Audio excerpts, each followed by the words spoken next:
প্রতিটা সৃষ্টি আল্লাহ পাকের এক একটা মেসেজ দেয়। ঠিক মেয়ে মানুষও একটা মেসেজ দেয়। কি মেসেজ? আল্লাহ পাক মানুষকে সবচেয়ে সুন্দর করে সৃষ্টি করেছেন, আর মানুষের মধ্যে মেয়েদেরকে সবচেয়ে বেশি সুন্দর করে সৃষ্টি করেছেন। আল্লাহ পাকের সবচেয়ে সুন্দর সৃষ্টি হচ্ছে মেয়েরা, এবং তারা খুব নরম হয়, নরম, প্রজাপতি ধরার মতো। প্রজাপতিকে থাপ করে ধরতে পারবেন না আপনি, শক্ত করে ধরতে গেলে প্রজাপতি নষ্ট হয়ে যাবে, মরে যাবে। প্রজাপতিকে কোমল ভাবে ধরতে হবে। ঠিক মেয়েদের সামনেও আপনার কোমল থাকতে হবে। বেশি হার্ড হতে যাবেন, শেষ। আমি আপনার গার্লফ্রেন্ডের সামনে কোমল হতে বলি নাই, আপনার ওয়াইফের সামনে হতে বলেছি। কোমল থাকলে আপনি জিতে যাবেন। দেখবেন দুনিয়ার চিল্লা ফাল্লা করছে আপনার বাসায়, আপনি চুপচাপ আছেন পাহাড়ের মতো, কোমল আছেন। 5 মিনিট পর দেখবেন নিজেই ঠান্ডা হয়ে এসে বলছে আচ্ছা সরি, ভুল হয়ে গেছে। আর যদি আপনি চিল্লা ফাল্লার কাউন্টার দিতে যান, তাহলে দেখবেন সুটকেস গোছানো শেষ, বাবার বাড়ি চলে গেছে। ডিল করা খুব ডিফিকাল্ট।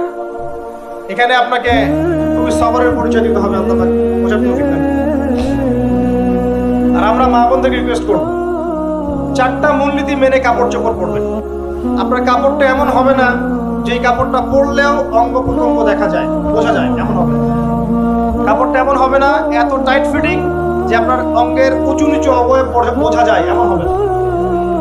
কাপড়টা এমন হবে না যেটা অমুসলিমদের পোশাক, আর কাপড়টা এমন হবে না যেটা পুরুষদের পোশাক। এই মূলনীতিগুলো মেনটেন করে কাপড় পরবেন ইনশাআল্লাহ। এছাড়াও মেয়েদের কথায় পর্দা আছে, চলনে পর্দা আছে, উঠা বসায় পর্দা আছে। নামাজ পড়ার সময় তাদেরকে কিছুটা শালীনভাবে নামাজ পড়তে হয়। তাদের চোখের দৃষ্টির মধ্যে পর্দা আছে। এগুলো কে শিখাবে এখনকার মেয়েদেরকে? সবসময় বিজি দেখবেন নতুন কোন সিরিয়াল আসছে, নতুন কোন ফ্যাশন আসছে, নতুন কোন পার্লারে কি আসছে, কোন কাটিং আসছে, কোন নায়িকা আসলো, ওই যে বাংলাদেশে কোন এক নায়িকা আসছে, তাই নিয়ে মিডিয়াতে এমন তোলপাড়, মনে কি নাকি একটা অবস্থা। আল্লাহর কাছে তোমার কি মূল্য আছে হে? আল্লাহর কাছে তোমাদের কি মূল্য আছে? তোমরা কি 5 ওয়াক্ত নামাজ পড়ো? তোমরা কি পর্দা করো? তোমাদের মধ্যে হায়াবোধ কিছু আছে? তোমরা মানুষকে ভালো কিছু শেখাও, সমাজকে ভালো কিছু দাও, শালীন কিছু দাও। আল্লাহর কাছে তোমাদের কি মূল্য আছে? নবী সাল্লাল্লাহু আলাইহি ওয়াসাল্লাম তো জাহান্নাম দেখে সেই কথাটাই বলেছেন, আমি জাহান্নাম দেখে আসলাম, সেখানে বেশিরভাগ অধিবাসী হচ্ছে মেয়ে, নারী। কি কারণ? তারা এমন কাপড় চোপড় পরে বাইরে ঘুরতো যে কাপড় পরেও তারা নগ্ন থাকতো। আমি কি ব্যাখ্যা করতে হবে? আপনি দেখতে পারেন না? এবং তারা স্বামীর সাথে কুফরি করত। সারা জীবন স্বামী যদি তাদের ভরণ পোষণ দেয়, ভালোবাসে, মহব্বত করে, তাদের জন্য জীবনটা ক্ষয় করে ফেলে, এক পর্যায়ে গিয়ে বলবে সারাটা জীবন তোমার কাছে কিছুই পাইলাম। বাস্তব। এগুলোর কারণে মেয়েরা বেশি বেশি জাহান্নামে যাবে, এবং তারা মানুষ মারা গেলে মাতম করে, বুক পিঠ চাপড়ায়, এই কারণে যাবে, এবং তর্ক লাগলে অভিশাপ দেয় বেশি, এই কারণে যাবে। আল্লাহ পাক আমাদের মা বোনদেরকে হেফাজত করুন। তবে একটা হাদিস আছে সুসংবাদের। নবী সাল্লাল্লাহু আলাইহি ওয়াসাল্লাম বলেছেন, একজন নারী যদি 4টা কাজ করতে পারেন, জান্নাতের যে কোনো দরজা দিয়ে ইচ্ছা প্রবেশ করতে পারবেন।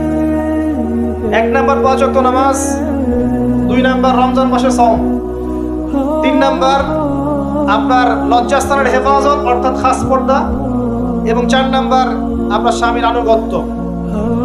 ফেমিনিস্ট আকীদার মেয়ে হলে আনুগত্যকে দাসত্ব মনে করে, স্বামীর আনুগত্যকে তারা দাসত্ব মনে করে।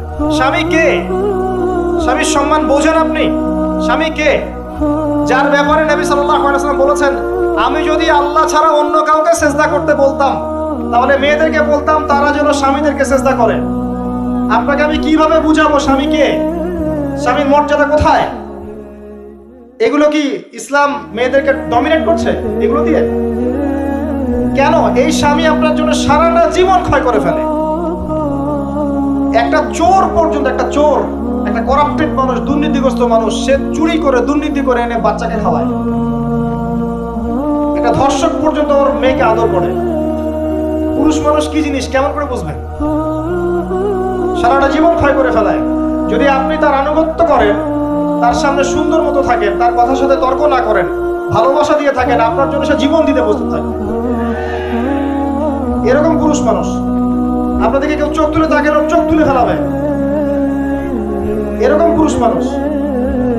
আর এখন তো পরিস্থিতি ডিফারেন্ট।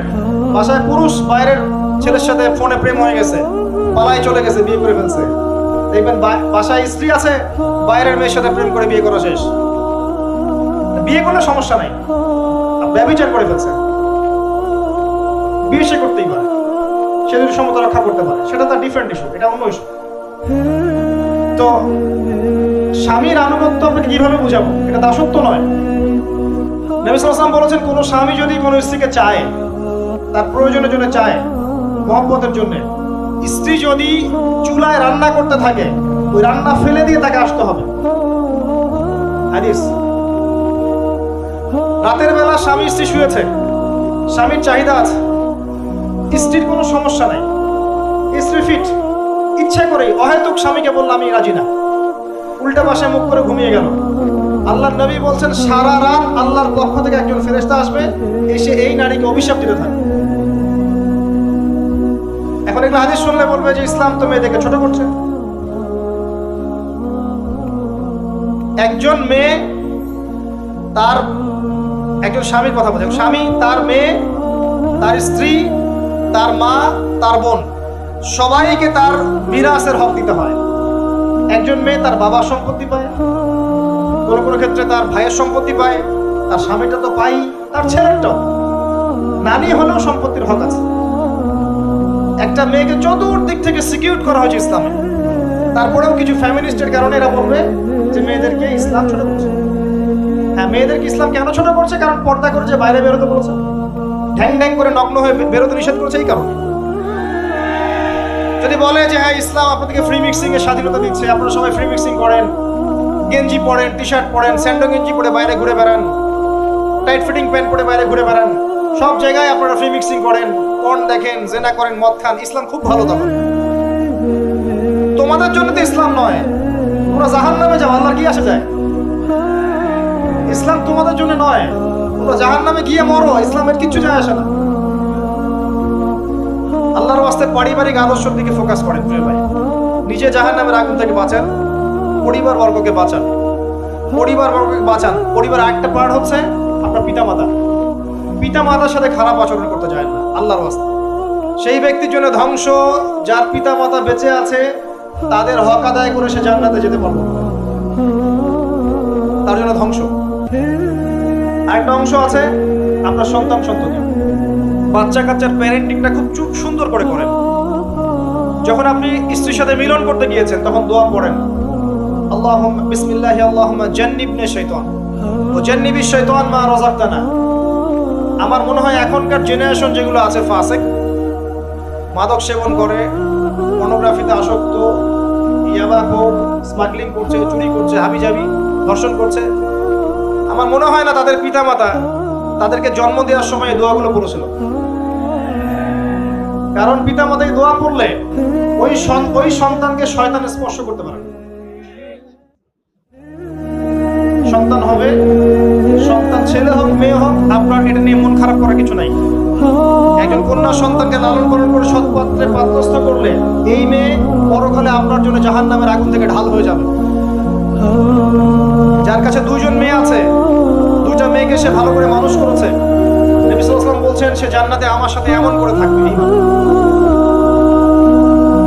কেউ যদি বিধবার দায়িত্ব নেয়, সেও নবী সাল্লাল্লাহু আলাইহি ওয়াসাল্লামের সাথে এইভাবে থাকবে। এতিমের দায়িত্ব নেয়, এইভাবে থাকবে। ফ্যান্টাসিতে ভুগছেন, একটা এতিম মেয়েকে বিয়ে করেন, একটা অসহায় তালাকপ্রাপ্ত মেয়েকে বিয়ে করেন, একটা বিধবা মেয়ে যার স্বামী মারা গেছে, কেউ নাই দেখার, তাকে বিয়ে করেন, তারপরে বোঝা যাবে আপনার মধ্যে কতটুকু দিন আছে। আর বর্তমান সভ্যতা আমাদের কি সমাধান দিবে? সবাই যদি দিনদের একটা করে ক্যাটরিনা খোঁজে, এই এতিম, এই বিধবা, এই যাদের দেখার কেউ নাই, এই মেয়েগুলা কি রাষ্ট্রের সম্পত্তিও থাকবে? এদের দায়িত্ব কে নিবে?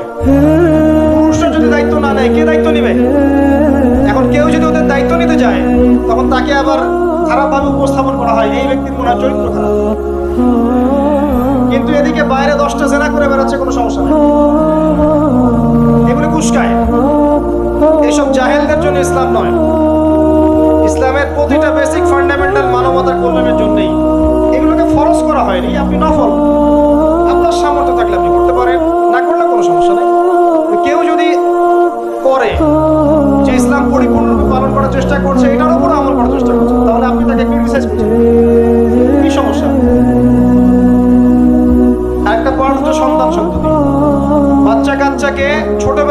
মানুষ করতে হবে এমন ভাবে যাতে করে বড় হয়ে এরা এই উম্মার খালিদ এবং ওমর হতে পারে। বাচ্চা ছোট ছোট বাচ্চাকে আপনি ভালো খাবার দেন, ভালো খাবার দেন, মায়ের স্নেহ দেন, বাবা মার সাথে রাখেন, একটু গ্রাম্য পরিবেশে নিয়ে গিয়ে তাকে বড় করেন। কেন বলছে কথা?